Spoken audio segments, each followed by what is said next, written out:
Hey everyone, I'm Jason with Ignite and Grow Coaching. For over 26 years now, I've helped people grow both personally and professionally by coaching them on how to strengthen their mindset, discipline, and confidence. There's an old saying that goes, a person convinced against their will is of the same opinion still. That has stuck with me for a really long time now, because many of us spend a huge amount of time trying to convince other people that we are right. See, we believe in our position. We've thought it through. Hopefully we've done the research, and we want the other person to see the way we see it. But here's the problem. If we try to force our views on them, even if we win the argument, we usually don't change their mind.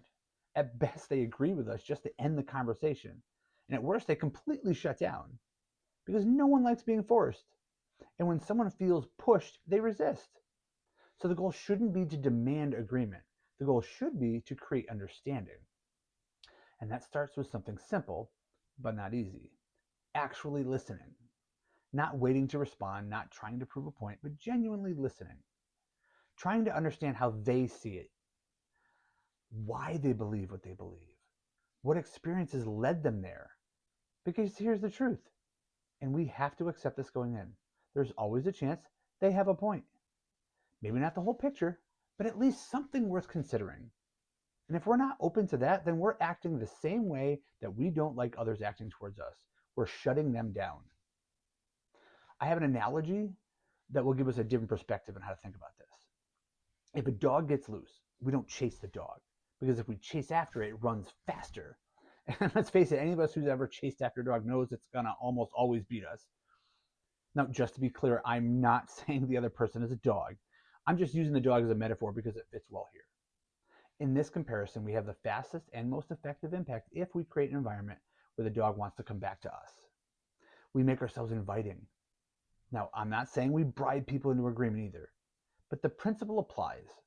People move toward what feels safe, what feels understood, what feels respected, not what feels forced. So instead of pushing your ideas onto someone, create space for conversation. Let them talk. Let them feel heard, because people have to feel heard before they're willing to hear us. There's a reason the saying goes, people don't care how much you know until they know how much you care. Another thing that's been really powerful for me is asking questions. Not to trap someone, not to prove them wrong, but to understand. What I found is when people start answering thoughtful questions, they start thinking. And sometimes they come to conclusions on their own without us ever having to push our opinion on them. That's a much stronger outcome because it's their conclusion, not something we forced on them.